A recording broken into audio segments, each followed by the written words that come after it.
the second in possibly 2 or 3 slides on the 1920s, working with the PowerPoints, World War I, and the 1920s. So I'm keying these to the PowerPoints. I am starting with slide number 59. In the last video, we talk about the economics of the 1920s. Again, I see this period very, very similar to what's going on today. On the surface, there's a lot of prosperity. People have shiny new things. We have computers. They had radios and refrigerators. Everybody was thrilled. But on the other hand, underneath, there's some really serious underlying problems. The basic problem in the 1920s, the basic problem today, is an extremely and growing unequal distribution of wealth.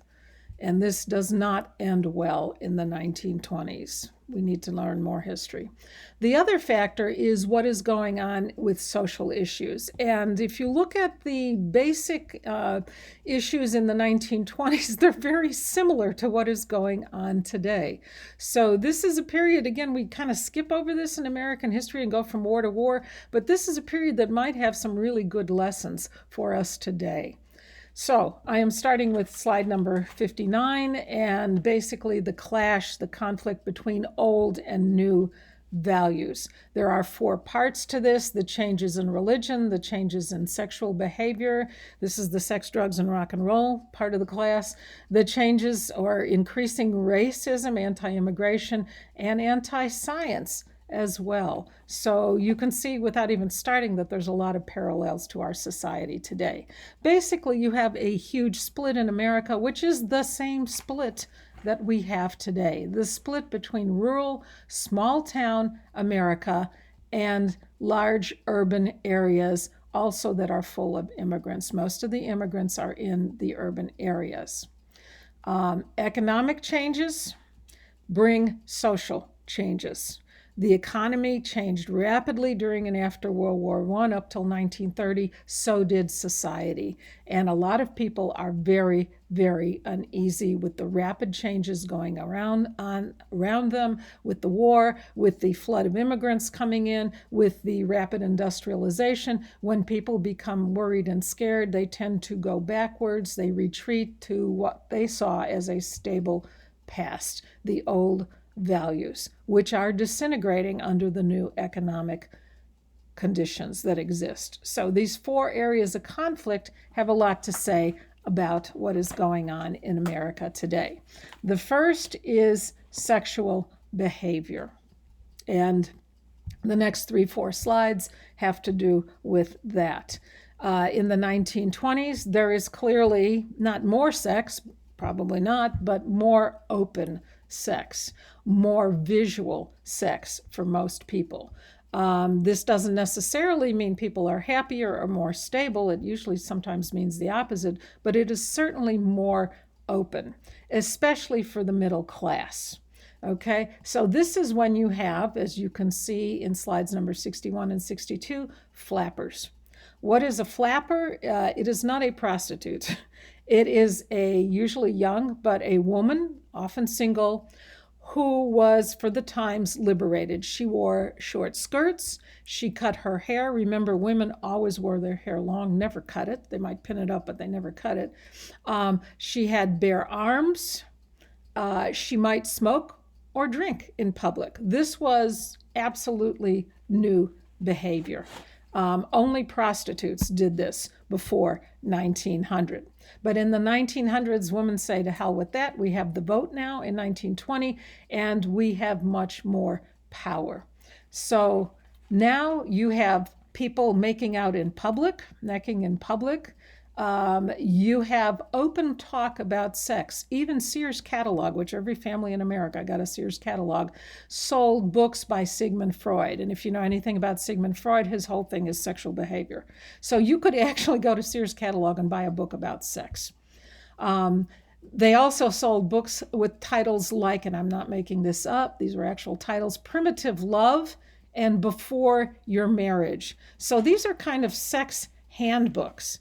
How did you learn about sex before the 1920s?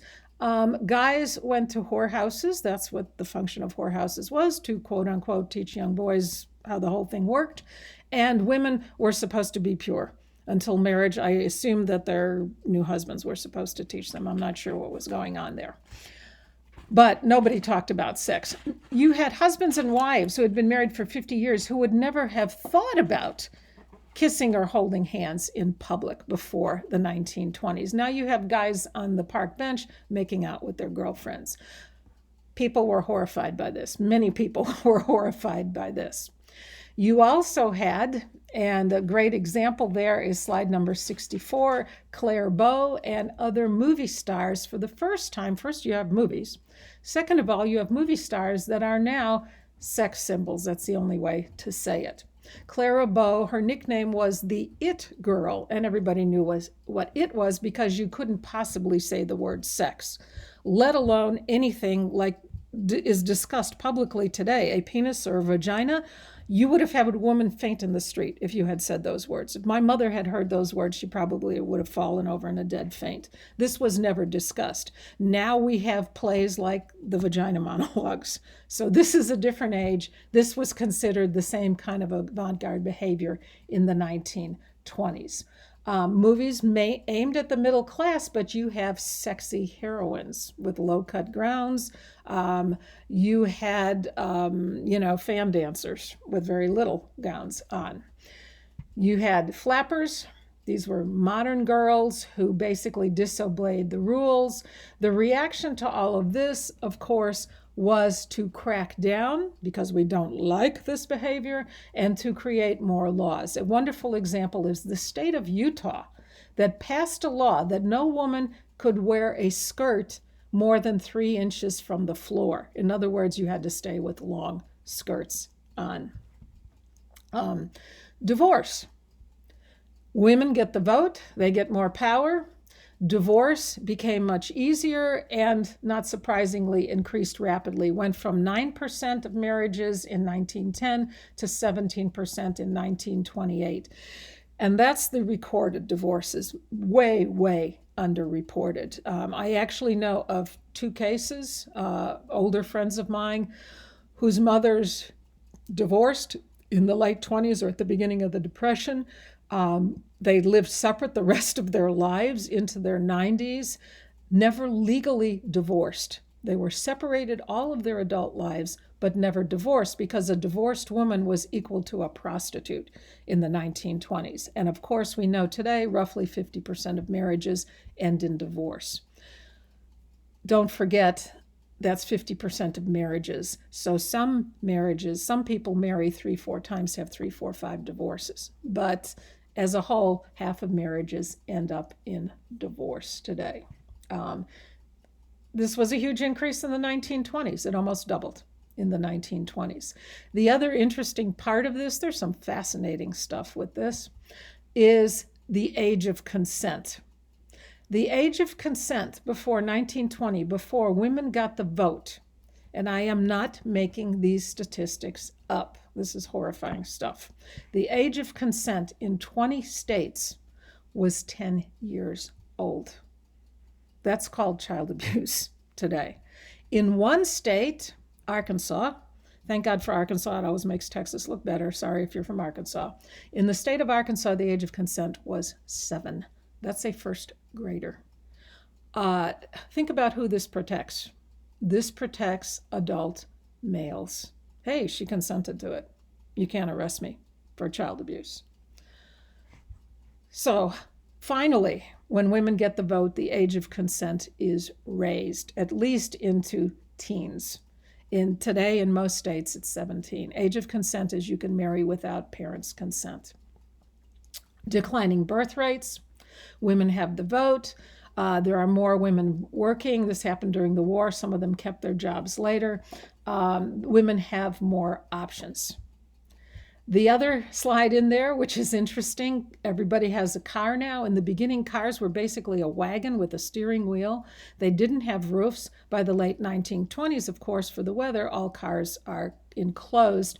And this is the only place that young people could go to get away from adults. A lot of babies were conceived in the back seat of a Ford. Many people called Fords whorehouses on wheels. That was their nickname in many circles. So by the 1930s, think about it. You're living with your parents until you get married. There was no place to go, really, to be alone, except for let's take a drive out in the country. So the reaction to all of this by conservative factions, rural, small town areas, was basically trying to put restrictions on sexual behavior and restrictions on sex. And my favorite one is a small town in the Midwest, and this is the actual law that was passed by the town council. And tell me what is wrong with this law. It is, quote, unlawful for any man or woman, male or female, to commit sexual intercourse at any place within the limits of this town, unquote. Okay. No sex is allowed in this locality. Well, that town's not going to last more than another 20 years, right? Somebody pointed this out, that you can't outlaw sex, otherwise there's not going to be any kids. So they changed the law. They added to it, and I'm quoting, not to apply to married persons unless of a grossly improper and lascivious nature. So you could have sex, and this is the general attitude of rural and small town America. Sex was perfectly okay for procreation. Enjoying it was a little fishy, but absolutely it had to be regular sex between two adults, one male and one female, and presumably only in certain positions. Anything else was gross, improper, and lascivious. Now, who's finding this out? The sex police? Are people going around and looking in people's bedrooms? This was a tough one. But God help you if you got caught doing anything, quote unquote, irregular in the sexual sphere, because this was an offense. In Texas, homosexuality was outlawed well into the 1960s, not the 1860s, the 1960s. So this is an attempt by conservatives to regulate behavior that they find appalling and different and threatening to them. The second area was religion. This is a period where conservative fundamentalist religion really booms. Take a look around you. This is also a movement in the last 15, 20 years connected with political conservatism. We have today hearings on a new Supreme Court justice who is extremely politically conservative and socially conservative as well. So this is another parallel between the 1920s and today. 1920s are the rise of religious fundamentalism in America. Religious fundamentalism was a number one reaction to Darwin and to the theory of evolution, led by especially the Baptist and Methodist, and they push back against science and evolution. If you believe the Bible is literally true, then what do you do with Darwin? And if you believe Darwin and evolution are literally true, what do you do with the Bible? Many scientists today are devoutly religious. Many people don't have a problem with this. One is why and the other one is how, and they separate those two. But many people at the time in the 1920s had a problem. So a fundamentalist believes unquestioning, not doubting, undebated, literal truth in the Bible as God's word. This is 100%, the Bible, whatever it says, is 100% accurate and true. So when we talk about Jesus and the virgin birth, this is literally a virgin birth, and Christ is God. When we talk about the Christian miracles, the loaves and the fishes, and the wedding at Cana and the water into wine, this is what literally happened. When we talk about the Old Testament and the world was created in 7 days, they are talking 7 24-hour days. No metaphors here. This is literally true. The other part of this, of course, is your salvation, your eternal soul depends on Christianity. Your salvation is through Christ. You follow his life as an example. And of course, you believe in his resurrection and that his followers will also be resurrected. You have the rise in the 1920s of a lot of Splinter groups. Again, Protestantism splinters, that branching tree of Protestantism. All kinds of different variations. You have the Seventh-day Adventists, you have the Jehovah's Witnesses, you have Christian Scientists, you have a lot of these little splinter groups forming. They still knock on your door once in a while. They're still out there. They're small groups, but they're still devout and out there. So what do these groups do? Exactly what the Seventh-day Adventists and the Jehovah's Witnesses do. They proselytize. They go and try and convert others, mainly other Protestants. They send speakers not only here, but overseas in third world countries. They try to get Protestant churches to adopt some of their ideas. They supported conservative causes like taking science out of schools, like prohibition. They opposed women getting the vote because in the Bible, women often have a subordinate role. And absolutely, they oppose evolution. And this became their big cause because science and evolution are in direct opposition to the literal truth of the Bible. So slides number 74, 76 are the teaching of science in schools. If the Bible is true, science is the tool of the devil. And who should determine this? Many people at the time, particularly in small towns and rural areas, the taxpayers, we pay for the schools, we determine what our children learn in the schools. I'm quoting here. Teachers in public schools must teach what the taxpayers want taught. The hand that writes the paycheck rules the school. This is the essence of democracy. Okay, right away you can see some problems with that. The majority is not always right. We were teaching for 200 years that slavery was perfectly legitimate and actually biblical as well. We were teaching all kinds of things that had nothing to do with the truth or even Christianity at the time. So, Tennessee, Oklahoma, Mississippi immediately banned the teaching of evolution in public schools. The new organization, the American Civil Liberties Union, which still exists today, which goes to bat left, right, or in the middle of anybody who has their civil rights violated, freedom of speech, doesn't make a difference what the cause is. They immediately set up a challenge to the state of Tennessee, which banned teaching of evolution in schools. So they had a guy named John Scopes who was teaching evolution in a high school. And of course, he did this openly, and he deliberately challenged the new ruling in Tennessee. The ACLU came to his defense, and it became a huge court trial in Dayton, Tennessee. Dayton actually asked to have the trial there for business reasons. Dayton was a fairly liberal community and didn't mind teaching evolution, but they knew if they have a big national trial there, every motel and every restaurant is going to make money off of it. So Dayton gets the tourist money out of it. Huge trial. If you remember William Jennings Bryan, who was the populist candidate for president several times, he is much older now. He is overweight. He's at the end of his career, and he argues for the Bible. He argues against evolution. Clarence Darrow, the ACLU lawyer, defends Scopes. And the upshot of the trial was that Scopes was found guilty. He was teaching evolution against the state rules of Tennessee. He has a $50 fine. The case is appealed, and it is overturned on a technicality, not on the truth or falsehood of the idea. William Jennings Bryan, a week later, has a heart attack and dies, and Tennessee builds, which still exists, Bryan College. Still there in Tennessee, and guess what they teach at Bryan College? No evolution, not a big science curriculum there. Today, religion today, I actually looked up the statistics, thank God for Google. 23% of Americans are unaffiliated with any church or religion. They are non-active in religion.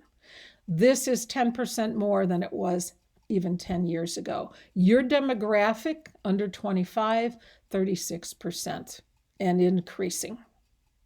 On the other hand, the other side of the equation, fundamentalists, are also increasing. So there is something like 1 out of 4 Americans would define himself as a fundamentalist, as a regular churchgoer. This is a very American thing. It doesn't exist in Europe. Europeans will all say, oh yeah, I'm a member of the Lutheran Church, or if you're Italian, of course, you're Catholic. If you're Greek Orthodox. Most don't go to church. When I was in Finland the entire year, I never talked to a Finn. I went to a couple of Lutheran church services. I never talked to a Finn who had been in a church after the age of 10. They just don't go. They would say, oh yeah, I'm Lutheran, but they are non-participating. The actual percentage of churchgoers in Europe is something under 10%. In America, we are closer to 60-65% regularly or fairly regularly churchgoers. This is a huge split in culture. Okay, so that's sex. Teaching of evolution in the public schools. The Scopes trial was nicknamed the monkey trial because, of course, people are descended from apes, according to evolution, which, of course, we know is not true at all. Humans have not descended from apes. We have descended from a common ancestor. So that's not even true either anymore. The third one is the increase in racism. Slide 70 to 73 shows you what's going on. This is, again, a direct reaction against this flood of immigrants that came in between 1900 and right before World War I. America was becoming, and is becoming today, a more multiracial, multi-ethnic, multilingual society. Remember New York City? By the time of the First World War, 5 out of 6 people were not born in America. Some of these big urban centers, the vast majority of people were either immigrants or children of immigrants. You also have, as part of this, the Great Migration of Southern poor African Americans into northern cities for war jobs during the war. They don't go home. They stay. One reason is there is no legal segregation in the North. There is de facto segregation. It exists, particularly in housing and in schools, but a Black person in Chicago, for example, could get on a bus and go any place. Nobody would tell him, or walk into any building. There was no legal segregation, and many African Americans said, I'm staying in the North. You also have, as a direct result, the Harlem Renaissance, this great explosion of African American culture, music, literature, and everything that went with it. The response of WASPs, white Anglo-Saxon Protestants, particularly rural and small town, is again resistance to change. The first thing they do is restrict immigration.